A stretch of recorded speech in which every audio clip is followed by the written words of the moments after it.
Hey there, I hope you're doing fine. The topic of the day is how to create vertical video. Vertical video like this one.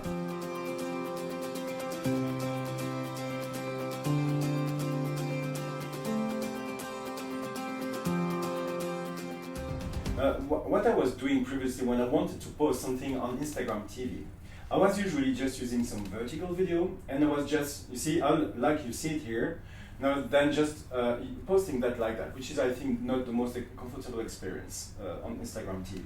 So I show you a video like this one here. I have made a lot of them in different topics. This one you're just seeing here is something I have done for just to show the behind the scene of photo shoot with Noemi. But I came with an idea which was then filming the video with a stacked clip, like this one here. And I really loved it because I was thinking it was really something which was way more storytelling.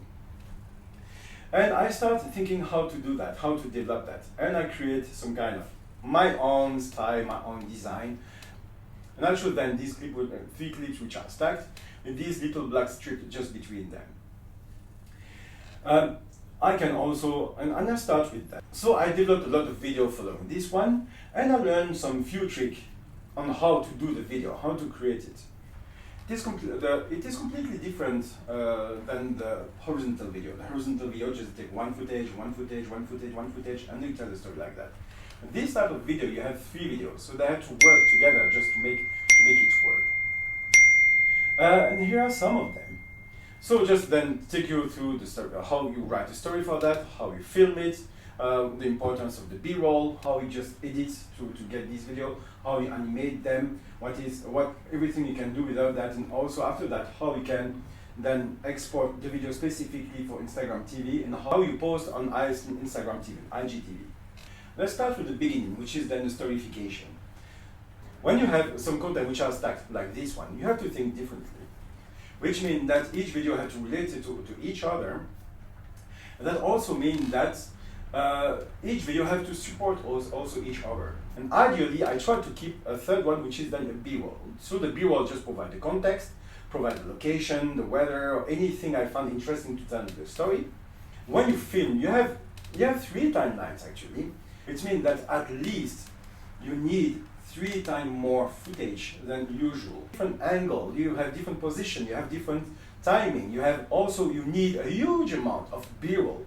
4K here, even if you're just having a very small video at the end, it makes completely sense. Even if the final video is just only 1080 on 1920. Because especially with this kind of video, you need to zoom in the footage, you need to zoom on the clip. Now the B-roll. Let's look some example here, how I use the B-roll. See, for example, here, Yuki and Brighton, so just using the B-roll, just provide the location. You see here, Candice, just use the building just to bring something which is different. So I'm using all of them. The B-roll become essential. Usually what I would like to try is just getting, for example, some kind of main action and just maybe some detailed action. So that's really something I just would like to develop in the future, just really go down that one. I think this is where you can be very creative. Let's start with the editing itself. So here I am starting all my timeline, creating them on Final Cut Pro. Just watch the video here on the corner if you want to see more how we can create a direct timeline and import footage into that. I took some specs from Instagram, and I have been surprised because I think I have wrong for one thing. So the size, the ideal aspect ratio, of course, is then 9:16. That makes sense. But there is also something I forget here. You see here, 30 frames per second. This is something I'm surprised. So everything I'm doing here is 24. So just keep it 24. Maybe for the next one, then I'm just shooting 30 frames per second. And well, I'm ready. So just then import all the footage like we have here. Now I import the first footage. So by default, you can see the footage. You have this little option here, which can then take you to different way of doing things. For example, here. Okay, then I take for example, if I take the footage and I choose the option fill, then it will use all the space available, even if you're using a lot of the footage itself. Or fit, which then just get all the footage within the screen. And then, boom, here we go. Here we have then the footage, we just have this right side to be just on the timeline. So if I take a footage of this size, which is the full footage, only using one stack, then I have 0, which is then center. I have 660, which is in the top, and I have minus 660 pixel here, which is for the video on the bottom. As you see here on this timeline, on my video here, I'm using usually just 3 different video tracks. And then we have a first example of the 3 videos which have been placed. Let's see now how I move the footage. So here I take then my first footage. I have 2 footage, I want them just moving to the top. So then select the first one, and I'm using, select the footage, and then I'm using the key point. The key point is the start or the end of an action. So I'm selecting here, I want here, that's my first key point, this is where I want to start moving. I start the second one, this is where I want the action to ending. I have a key point, and for the second key point, then boom, here we go, then create this new position. Final Cut allows you to use some ease in, ease out. It is not always consistent. I'm moving here 2 footage together. If I'm not paying attention, the size of the black strip, you see, this one will vary, will change. I will then remove them. So I just click on that icon here, click right. So you have an ease in, ease out. So just boom, put them on linear, so I have no ease in, no ease out. And here we go. So this is, now it's done. I will then do the same for the second one. Then again, the same thing, key point 1, key point 2, and then linear for both of them. And now let's watch how it looks like. You see, they're all moving together, the same speed, starting and ending at the same time, and most important, the black strip here is always the same size. It's not something which is varying. You can decide to do it, but it's your own creative stuff. Let's start something which is more horizontal. Basically the same principle. You see here, I take the picture here, boom, and now that it's working, let's see how the whole scene works together. Here we go. So now you have then horizontal movement, and then we have the vertical movement. So it took me a while, it took me some time just to make everything together. But something I'm also using is just editing to the music. I have a subscription with 2 websites, which is then the first one, which is MusicBed, very indie music, which is very.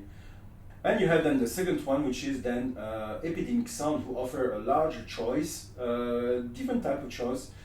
This is the 2 I'm using. So usually I really like them because just paying a subscription for YouTube, you just tell them what is your YouTube channel, you pick your music, you just put your music in the video. And when you upload it to YouTube, of course, you have then the first message from YouTube telling you, oh, you know, this is a copyright, you cannot use it, but it's not a strike. And then automatically they contact the provider of the music, which are then, in my case, MusicBed or Epidemic Sound, and it is clear in a matter of minutes. And I find that very easy to use, and they have, both of them have a large choice and very good quality content. Now, as you see, this is the full timeline I had then for these little videos. See, there is a lot of things happening, so it took me a while, it took me some time just to make everything together. I will, of course, as I promised you just earlier in all the videos, just do more video about how I edit to music, because this is a whole topic in itself. Now, we have everything. We have the video, we have the music, it's edited, it's awesome, it's good, and now it's time to share with the world. Well, by the word, I mean, please subscribe. I really need people to looking and just really giving support to what I'm doing. That was my little message. So I'm just then go to share here, and I know it's a very exotic size. There is not just preset for that, but the one I'm using usually, I'm just going here to 4K in Final Cut. And when I go here, you see I have the choice, and I can then pick the right one, which is then 1080 by 1920. Okay, now I have the video. And you don't see it, but my laptop here is a MacBook, which helped me in one thing because I have also an iPhone. That means that I can use AirDrop, and it's so easy to just really carry everything from my MacBook to my iPhone. I'm an Apple fan. So as you see, here are the options. So I just go to Instagram. You have then the icon for the plus. It's surprising, Instagram changed a lot the user interface. So I go on the plus here. It gives me some choice. So I just picked the video. When Instagram sees video, it gives you some options. So I just pick, okay, let's go to long video. Let's choose a thumbnail, and then I save. What you see, it just accelerated 20 times, so just way slower than that, especially if you're working on your data plan. And here we go. now your video is live. I just put some content. Of course, in Instagram, never forget to put the hashtag. I didn't put them here. I put them later. But that's also a topic in itself. All the secret of the hashtags of Instagram. And here we go. It's done. You start with a story. Now you have an Instagram TV. Now connect with your audience. Okay, so I hope that video helped you to figure out how you can create vertical video on Instagram, especially in Instagram TV. And this is the end of the video for today. I hope you have learned something. If you have any questions, just feel free to ask. I'm more than happy to say something. If you want to teach me something, if you see something I can improve, please feel free. I'm also happy to have comment from the people and taking care of that. Oh, by the way, Pascal, I improved the sound. And I hope to see you soon. There will be a lot of content soon. And just please hit the subscribe button, the notification bell. And I hope to see you soon. Cheers!